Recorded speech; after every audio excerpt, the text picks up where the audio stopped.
नमस्कार, स्वागत है आपका बुलेटिन में। बढ़ते खबरों की ओर। मध्य प्रदेश में उपचुनाव है, जिसको लेकर चुनाव प्रचार जोरों पर है।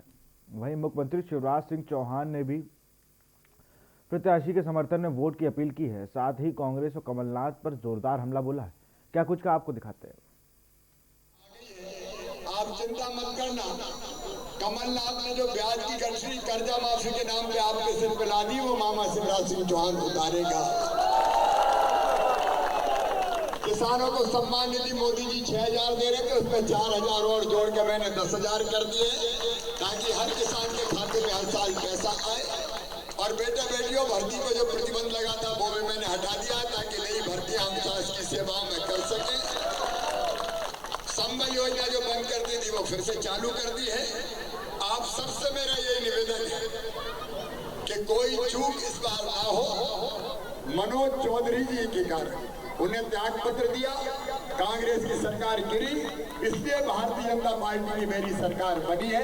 मैं आप सबसे निवेदन करता हूं कि उस सरकार को स्थिर और स्थायी करने के लिए आप कमल के फूल का बटन दबा के भाई मनोज चौधरी को जिताएं। मनोज चौधरी के कमल के वोट दबे, कमल की बटन दबेगी तो आपका वोट डायरेक्ट मामा शिवराज सिंह चौहान को भी मिल जाएगा और मोदी जी को भी मिल जाएगा। बोलिए भारत माता की। भाइयों की फीस में भरवाता था कमलनाथ जी, आपने वो फीस भरवाना भी बंद कर दिया। अब हाथ की पिया के बहनों और भाइयों, किसी भी जाति के बेटा बेटी हो, सामान्य वर्ग, पिछड़ा वर्ग, अनुसूचित जाति, जनजाति, अगर वो मेधावी है और उनकी परिवार की आय 8 लाख रुपए से कम है, तो मेडिकल कॉलेज की फीस भी मम्मी पापा नहीं, मामा भरवाएगा। भारतीय जनता पार्टी सरकार सारी जन कल्याणकारी योजनाओं ने बंद कर दी। मेरी बहनों, बेटा बेटी को जन्म देने के पहले 4,000 और जन्म देने के बाद 12,000 मैं देता था, कमलनाथ ने बंद कर दिया, फिर से चालू कर रहा हूं, चिंता मत कर। कन्यादान योजना फिर चालू हो रही है। और किसान भाइयों, कर्जे की माफी की पोट के चक्कर में ब्याज की पोटली जो आपके सिर पर रख दी थी कमलनाथ ने, वो पोटली ब्याज की शिवराज सिंह चौहान आपके माथे से हटाएगा। किसान सम्मान निधि की राशि अब 6,000 प्रधानमंत्री जी के और 4,000 मामा के आएंगे। 5 बार 2-2 हजार रुपया मिलेंगे। और मेरी बहनों, कन्यादान योजना भी शुरू होगी। भगवान ना करे एक्सीडेंट में मौत हो गई तो 4 लाख और अंतिम संस्कार के लिए 5,000 का इंतजाम फिर से कर दिया गया है। आज लंबा रोड शो है, बहुत लंबी बात नहीं करूंगा। हाँ, मत करो मुझे। लेकिन कमलनाथ ने तबाह और बर्बाद किया प्रदेश को। मनोज चौधरी जी को धन्यवाद दूंगा, सिंधिया जी को धन्यवाद दूंगा। कांग्रेस की सरकार गिरी, उसके कारण फिर भारतीय जनता पार्टी की सरकार बनी। भाई दीपक जी भी हमारे साथ है, चाहे बागली हो और चाहे हाट पिपलिया हो, दोनों कॉलेजों में बीएससी और बीकॉम की क्लास चालू कर दी जाएगी।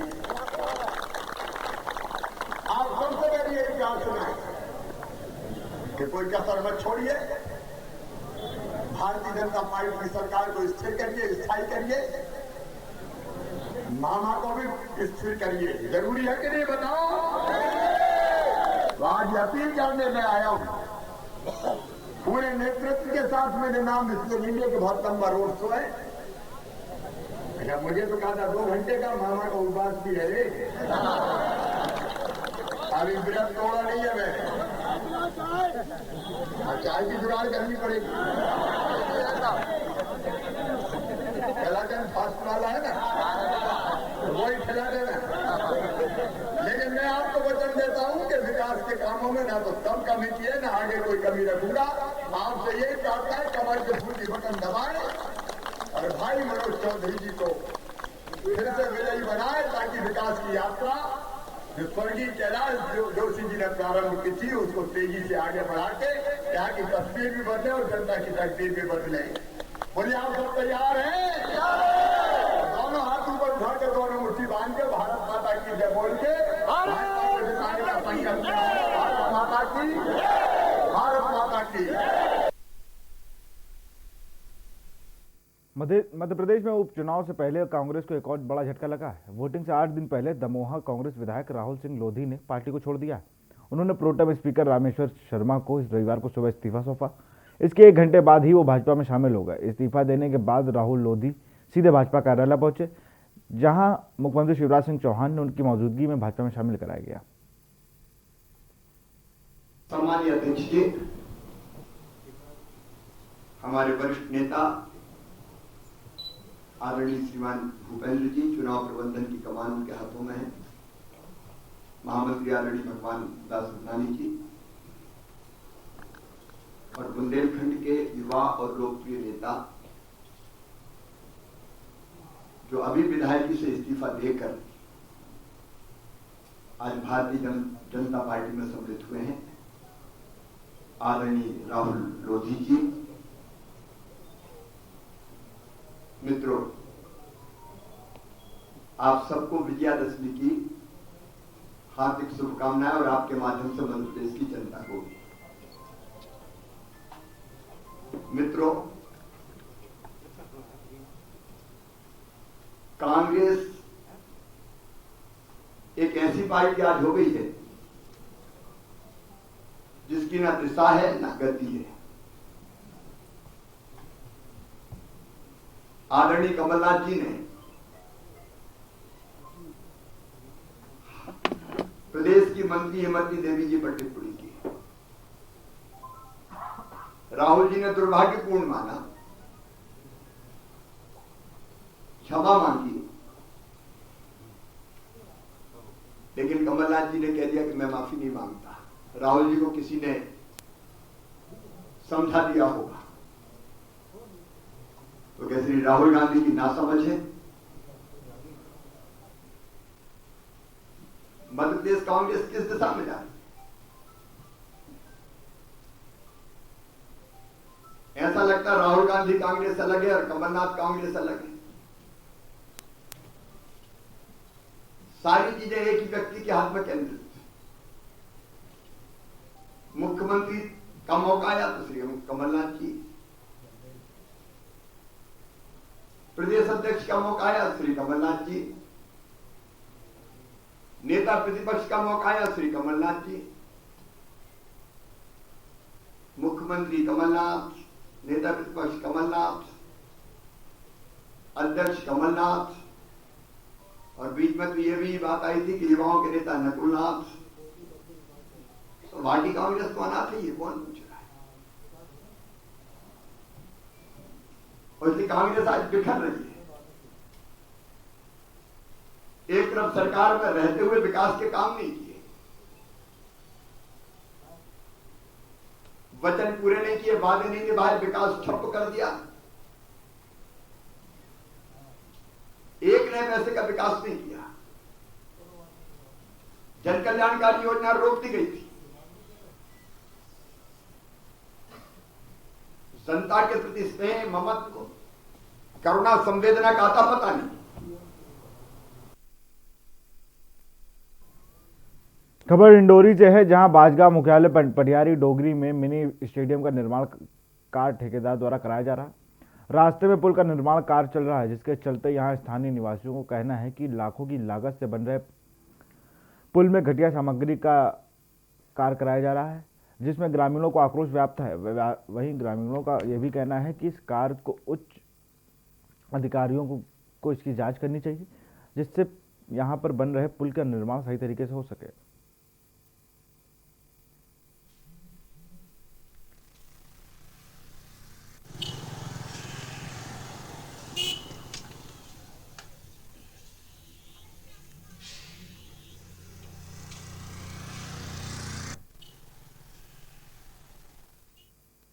बजाज जनपद पंचायत के धलौनी पंचायत के सरपंच सचिव के बड़ी लापरवाही सामने आई है। आपको बता दें कि धरौली रयात से बघेली जाने वाले रास्ते में पंचायत एजेंसी के द्वारा पुल निर्माण कार्य करवाने का काम शुरू कर गया है, लेकिन जवाबदार इस पुल को अधूरा ही छोड़ दिया है, जिसको लेकर ग्रामीणों को दिक्कतों का सामना करना पड़ रहा है। लेकिन यहाँ पे जवाबदार सरपंच, सचिव और अधिकारियों की मिलीभगत के कारण ग्रामीणों को तरह तरह की समस्याओं से जूझना पड़ रहा है।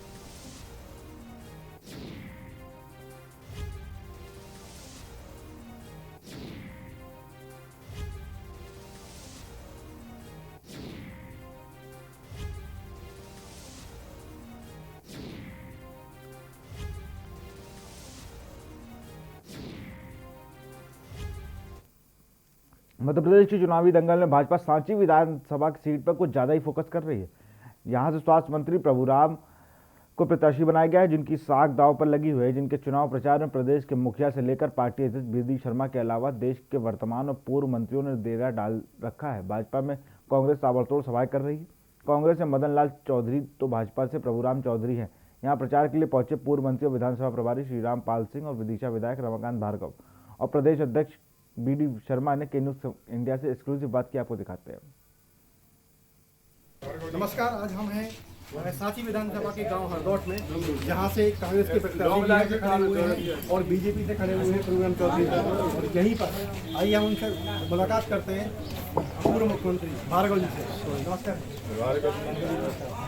सांसद जी को जरा आगे भैया दिल्ली तक गारंटी और विश्वास से कह सकते हैं कि रिकॉर्ड मतों से, जैसे सांसद जी ने लोकसभा में रिकॉर्ड मतों से जीत दिलाई थी, उससे ज्यादा मतों से आदरणीय डॉक्टर प्रभुराम चौधरी वो सरल है और यहाँ के रहने वाले उनको उनसे ज्यादा वोटों से हम जिताने का संकल्प क्षेत्र की जनता ले रही, संकल्प आशीर्वाद दे रही जनता। तो ऐसा क्या लग रहा है कि मतलब साथी के साथ साथ ये यहाँ से चुनाव जो कांग्रेस से खड़े हुए प्रत्याशी मदन लाल जी, उनके गांव से भी बीजेपी बढ़त लेगी? इस गांव में अभी स्टाम्प पे लिखा लो रिकॉर्ड मतों से हर वोट में हम जीतेंगे, अभी लिखित में हमसे ले लो, शपथ पत्र ये लोग दे देंगे गाँव के लोगों से। ये थे हमारे साथ भार्गव जी सांसद जी और साथ में पूर्व मंत्री जी रामपाल जी, जिनका ये कहना है कि सांची विधानसभा के साथ से तो हम जीतेंगे ही, उसके अलावा जो कांग्रेस के प्रत्याशी मदन लाल जी हैं उनके गांव हरदौट से भी हम बहुमत से बीजेपी जीत के मध्य प्रदेश में भाजपा की सरकार बनाएंगे। कैमरामैन सुशांत के साथ में ब्रजेश तिवारी, के न्यूज इंडिया, हरदौट, रायसेन, मध्य प्रदेश। मध्य प्रदेश चुनाव को लेकर बीजेपी ने संघ प्रचारक चेतन भार्गव को जिम्मेदारी बढ़ाते हुए उन्हें 6 विधानसभाओं का प्रभारी बनाया है। इसके बाकायदा सीएम शिवराज सिंह चौहान ने बीजेपी में शामिल भी कराया। चेतन भार्गव से खास बातचीत की हमारे विशेष संवाददाता ब्रजेश तिवारी ने, आपको दिखाते हैं। आज हमारे साथ है संघ प्रचारक चेतन भार्गव जी, जो हाल ही में उन्होंने बीजेपी ज्वाइन की है। आइए हम उनसे करते हैं एक मुलाकात।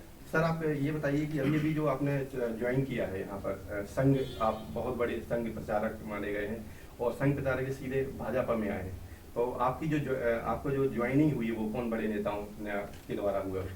मेरी ज्वाइनिंग जो कराई है हमारे मध्य प्रदेश के जननायक, हमारे मध्य प्रदेश के जनता के दिलों की धड़कन और भांजे भांजियों के मामा, पूरे प्रदेश की चिंता करने वाले हमारे यशस्वी और प्रभावी मुख्यमंत्री श्री शिवराज सिंह जी चौहान जी ने मेरी ज्वाइनिंग कराई है।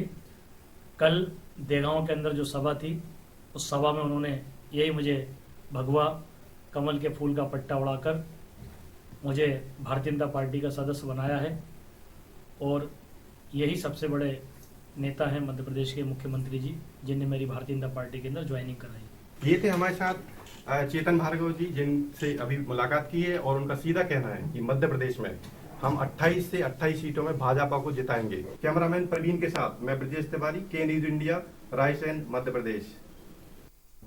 अनुसूचित जनजाति के राष्ट्रीय अध्यक्ष लालजी देसाई आज मध्य प्रदेश की सांची विधानसभा पहुंचे, चुनावी दंगल में अपनी मौजूदगी दर्ज कराई। इस मौके पर हमारे विशेष संवाददाता ब्रजेश तिवारी ने लालजी देसाई से खास बात की, आपको दिखाते हैं। नमस्कार, मैं ब्रजेश तिवारी। आज हमारे साथ हैं राष्ट्रीय अध्यक्ष, अनुसूचित जाति के राष्ट्रीय अध्यक्ष लाल जी। आइए हम उनसे करते हैं मुलाकात। नमस्कार सर।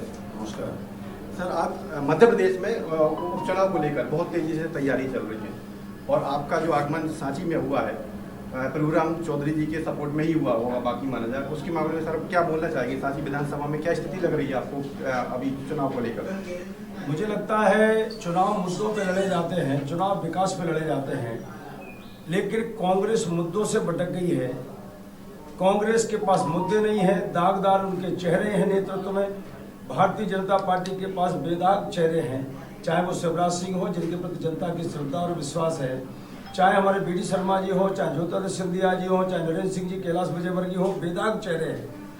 और दूसरा एक तरफ लोगों का कल्याण, लोगों का विकास, किसानों को प्रगति करना, गरीब मजदूरों के लिए उत्थान करना, ये कहीं ना कहीं हमारे पास मुद्दे हैं। गद्दारी तो वो करता है जो निर्दोष लोगों की हत्या करता है, गद्दारी तो वो करता है जो चीन को जमीन दबा के दे देता है फिर भी कुछ नहीं बोलता है।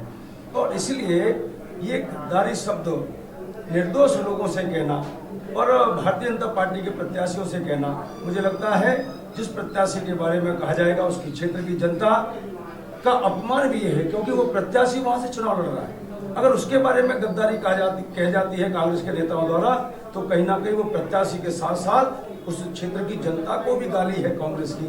इसलिए इस गाली का बदला 3 तारीख को मध्य प्रदेश की जनता लेगी। सर, क्या लग रहा है आपको मध्य प्रदेश के इस उपचुनाव में 28 सीटों में से कितनी सीटें आप निकाल लेंगे? मुझे तो लग रहा है कि 28 की 28 जगह कमल खेलने वाला है और कांग्रेस को अपनी औकात समझ में आने वाली है। धन्यवाद सर। ये थे हमारे साथ अनुसूचित जाति के राष्ट्रीय अध्यक्ष श्री लाल सिंह जी, जिनका कहना है कि हम मध्य प्रदेश में जो उपचुनाव हो रहा है उसमें से 28 में से 28 सीटों को कमल का फूल खिलाएंगे और 28 सीटों से जीतेंगे और मध्य प्रदेश में फिर से शिवराज की सरकार बनाएंगे। कैमरामैन सुमंत के साथ ब्रजेश तिवारी, के न्यूज़ इंडिया, रायसेन, मध्य प्रदेश। भोपाल में भाजपा के प्रदेश अध्यक्ष बी डी शर्मा ने बयान दिया कि आने वाले उपचुनाव में 28 में से 28 सीटों में विजय होगी। वहीं के न्यूज़ के विशेष संवाददाता ब्रजेश तिवारी ने भाजपा के प्रदेश अध्यक्ष बी डी शर्मा से खास बातचीत की। हमें मध्य प्रदेश के भाजपा के प्रदेश अध्यक्ष के साथ जिन लोगों ने पद त्याग करके जो दुरावस्था मध्य प्रदेश की हो रही थी, बर्बादी हो रही थी, गरीबों का हक छीन रहा जा रहा था, उसको इस्तीफा देकर के सरकार को जमानत कर लाए। ये कांग्रेस का अंतर्द्वंद अंतरक्रय था। उन लोगों ने मिलकर के तय किया कि ऐसी सरकार नहीं चलेगी। भाजपा ने तो जिम्मेदारी निभाई कि मध्य प्रदेश को बचाने के लिए सरकार बनानी चाहिए। तो हमारे सब लोगों ने मिलकर के तय किया कि सरकार बनेगी। अब उस सरकार को स्थायित्व देने का काम भारतीय जनता पार्टी के कार्यकर्ताओं का है। जो आप देख रहे हैं, कार्यकर्ता किस गति से बूथ बूथ पर काम कर रहा है और प्रत्येक बूथ जीतने का संकल्प लेकर के इस चुनाव को ऐतिहासिक चुनाव बनाएंगे। देखिए, अब कोई न सिंधिया ग्रुप का है न किसी ग्रुप का है, सब भाजपा के कार्यकर्ता। प्रदेश अध्यक्ष जिनका ये कहना है कि हम मध्य प्रदेश में 28 में से 28 सीटों को जिताएंगे। कैमरामैन सुमंत के साथ ब्रजेश तिवारी, के न्यूज़ इंडिया, भोपाल, मध्य प्रदेश। यहाँ रुकते एक छोटे से ब्रेक के लिए, जल्द हाजिर होंगे।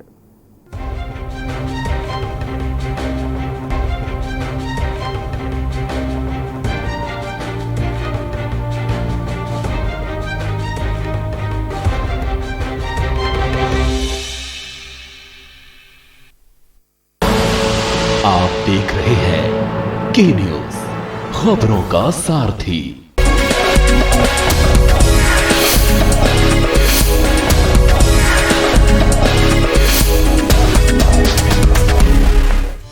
आपदा को अवसर में बदलकर योगी सरकार आत्मनिर्भर भारत के सपने को साकार कर रही है। सूबे में आत्मनिर्भर उत्तर प्रदेश रोजगार अभियान उसी कड़ी का हिस्सा है। एमएसएमई ओडीओपी के साथ निर्माण परियोजनाओं और ग्राम्य विकास से जुड़े विभिन्न कार्यक्रमों से 1 करोड़ 25 लाख लोगों को रोजगार से जोड़ा है। सफलतापूर्वक इतने बड़े पैमाने पर रोजगार, सेवायोजन और स्वतः रोजगार के कार्यक्रम को आगे बढ़ाया जा रहा है। जो कामगार और श्रमिक हैं, इनके लिए पर्याप्त मात्रा में रोजगार सृजन की आपके मार्गदर्शन में सभी संभावनाएं प्रदेश में मौजूद हैं। आत्मनिर्भर उत्तर प्रदेश रोजगार अभियान से युवा और श्रमिक खुश हैं। ये अभियान रोजगार के अवसर उपलब्ध कराने, स्थानीय उद्योगों को बढ़ावा देने और औद्योगिक संगठनों के साथ साझेदारी करने पर केंद्रित है। योगी सरकार ने जहां नई इकाइयों को करोड़ों का ऋण दिया, वहीं एमओयू साइन करके रोजगार का सृजन किया। रोजगार मेले के जरिए मौजूदा यूपी सरकार लगातार नौकरियां बांट रही है। पहले इन्वेस्टर्स समिट और फिर ग्राउंड ब्रेकिंग सेरेमनी करके योगी सरकार ने उत्तर प्रदेश में बड़ा निवेश करवाया। उद्योग धंधे, फैक्ट्री लगने और कंपनियों के आने से हजारों लोगों को रोजगार हासिल हुआ और ये सब कुछ संभव हुआ योगी सरकार के विजन और अच्छी नीतियों की बदौलत।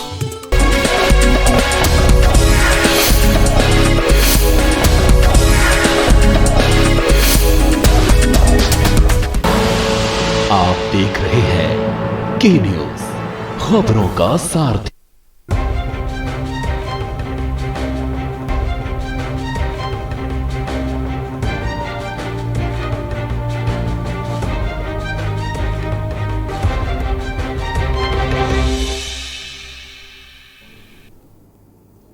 नमस्कार, ब्रेक के बाद आपका स्वागत है। रायसेन में सिंधिया फैंस क्लब की महिलाओं के कमलनाथ द्वारा इमरती देवी के लिए दिए गए आइटम वाले बयान के विरोध में रैली निकाली गई। महिलाओं ने बोला कि कमलनाथ अपनी जवान नहीं संभाल पा रहे हैं तो सरकार क्या संभालेंगे। इस बयान पर कमलनाथ ने अब ना ही दे तो हम भी जवाब देना चाहते हैं।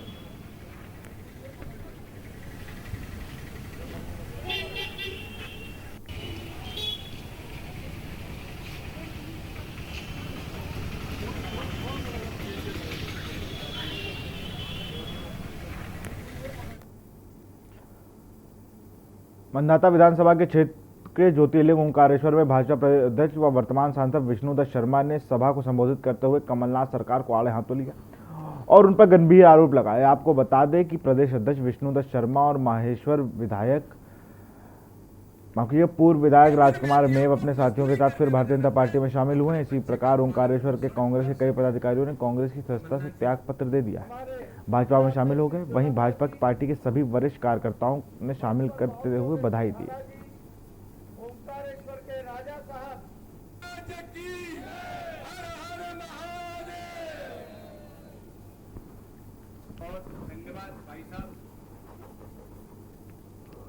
अगर कहा जाए कि जिस प्रकार से यहाँ पर पूरे दुनिया भर के लोगों को लाकर के ओंकारेश्वर बहुत आभारी हूँ भारतीय जनता पार्टी के प्रदेश अध्यक्ष वी.डी. शर्मा जी का, जिन्होंने पुनः मेरी गलतियों को समाप्त करते हुए और मुझे अवसर दिया भारतीय जनता पार्टी में।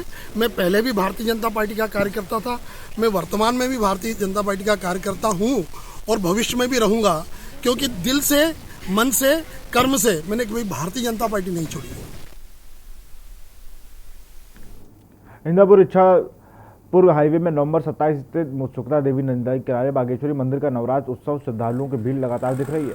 आपको बता दें कि मंदिर की मान्यता है कि कष्ट दूर करती है मां, जहां हजारों को लकवाग्रस्त मरीजों का स्नान होता है और तंदुरुस्त होता है। जी हां, हम बात कर रहे हैं इंदौर इच्छापुर हाईवे पर सुक्ता नदी के किनारे स्थित प्राचीन मंदिर की, जहां फिलहाल नवरात्र उत्सव के दौरान प्राचीन श्री सात मात्रा बागेश्वरी मंदिर पर दर्शन व पूजन के लिए श्रद्धालुओं की भीड़ लगी है। यहाँ अलग अलग मान्यताओं के साथ श्रद्धालु दूर दूर से पहुँच रहे हैं।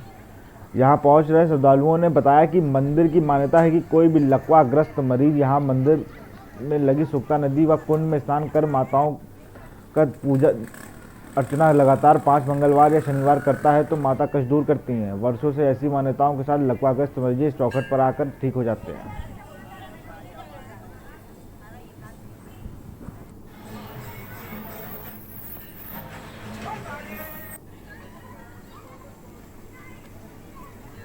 एक और चंदेरी प्राकृतिक सौंदर्य से परिपूर्ण पर्यटन नगरी है, लेकिन आए दिन चंदेरी में ट्रैफिक व्यवस्था एवं बाजार में पसरा अतिक्रमण एक बड़ी समस्या है। चंदेरी कस्बे में रोजाना जाम की स्थिति उत्पन्न हो रही है, जिसके कारण भारी वाहनों के कस्बे में आगमन एवं बाहरी वाहनों को सड़क पर खड़े होने की ऐसी हालत बन जाती है। शहर में इन दिनों ट्रैफिक व्यवस्था पूरी तरह बिगड़ गई है।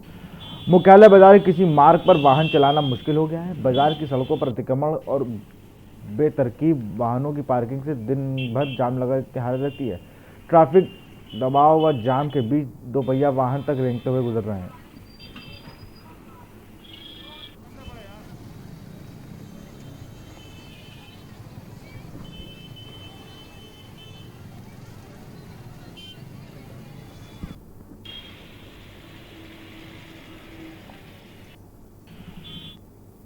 फिलहाल खबरों में इतना ही। देखते रहिए के न्यूज़ इंडिया। नमस्कार।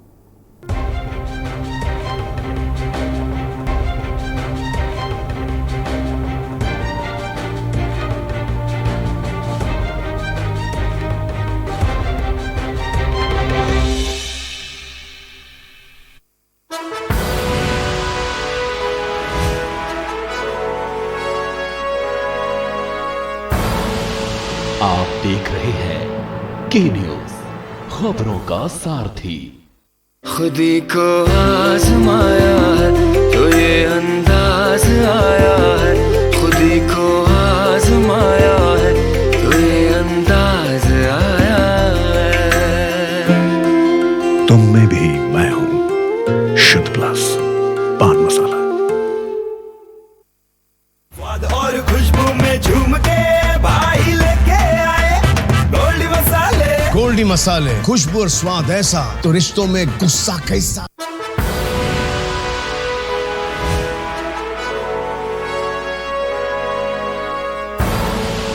आप देख रहे हैं के न्यूज़, खबरों का सारथी।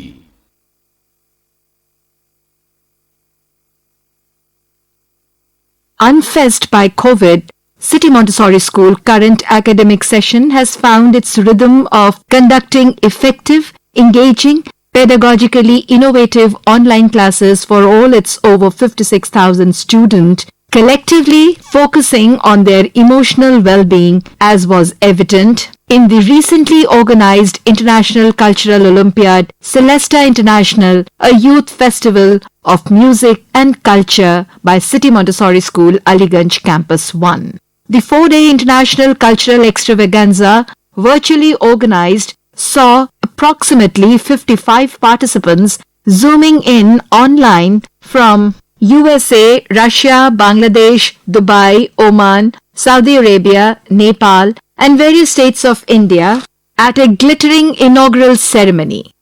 The program was addressed by the chief guest, Mr. Keshav Prasad Maurya, Deputy Chief Minister, Government of Uttar Pradesh. Enjoy the excerpts from the online inaugural ceremony. Good evening, ladies and gentlemen. Welcome to the inaugural ceremony of 13th Celesta International 2020. Pray and you find what you can't. Pray and see you'll never fall. You'll be loved by one and all. As we embark upon the celebration of youthful exuberance, let us first pray to God for inner strength and peace. So, for the school prayer, it's over to the students of City Montessori School, Aliganj Campus 1. I will witness, oh my God, that thou hast created me to know thee and worship thee. It is time now to call upon the grand hostess of this international event, the captain of our ship, the leader of the City Montessori School, Aliganj Fraternity, the senior principal, Mrs. Jyoti Kashyap. Ladies and gentlemen, you shall be happy to know that this year we are organizing the 13th Celesta International. We can also say it is the Silver Jubilee, though we do it alternate years, but this is the 25th year of Celesta's celebration. I think we need to put our hands together to rejoice that we have been able to complete 25 years of Celesta. This is a perfect forum for all aesthetically inclined individuals who have dreamt of a conflict-free world, and it is a humble effort to unite the hearts of people across countries, beyond borders, through cross-cultural